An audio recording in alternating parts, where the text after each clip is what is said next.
नमस्कार, मैं रत्नेश बर्नवाल और आप देख रहे हैं प्रीति प्रदीप ब्लॉग।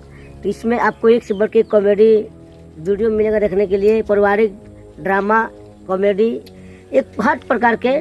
तो प्रीति प्रदीप ब्लॉग के आप लोग सब्सक्राइब कर दी, ओके, लाइक करी, कमेंट करी, शेयर करी, ताकि जो भी चीज़ बनाओ सब आपके पास पहुंच सके। तो thank you. Preeti Pradeep blog की याद करी, प्रीति प्रदीप ब्लॉग।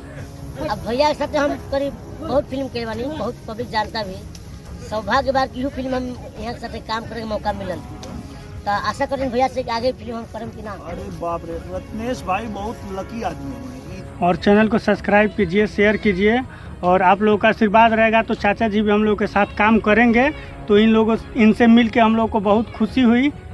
और आप लोगों को कैसा लगा ये वीडियो आप लोग कमेंट में ज़रूर लिखें। तो अगर आप लोग ज़्यादा से ज़्यादा शेयर करेंगे, कमेंट करेंगे, तो हम चाचा जी से प्रयास करेंगे कि चाचा जी हम लोगों के साथ भी वीडियो में काम करें। और कुछ चाचा जी और कुछ ठीक बोला ले कि भैया कि अपना कंपनी में काम करम बोले कि हम कलाकार हैं, जहाँ लोग बोले जहाँ जाए सही बात है। तो ठीक बात, ऐसे ही अपन इनके वीडियो को अपन प्यार देते हैं, आगे बढ़ाते हैं।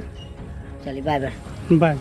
तो आप लोग इस चैनल को प्यार दीजिए, सपोर्ट कीजिए। ऐसे प्यार हम क्या बोले, आप लोग इस चैनल को सब्सक्राइब कीजिए, यानी कि बगल में लाल का होगा उसको दबा के हल्का कीजिए और घंटी दबा दीजिए, घंटी दबा दीजिए, क्योंकि आप लोगों को नोटिफिकेशन पहुंचे। उनके चैनल को सब्सक्राइब करें, लाइक करें और रेड बटन दबाना ना भूलें। चैनल को जरूर सब्सक्राइब करिए, ज़्यादा से ज़्यादा लाइक करिए, व्यू बढ़ाइए और बहुत आगे तक ले जाइए। राइट।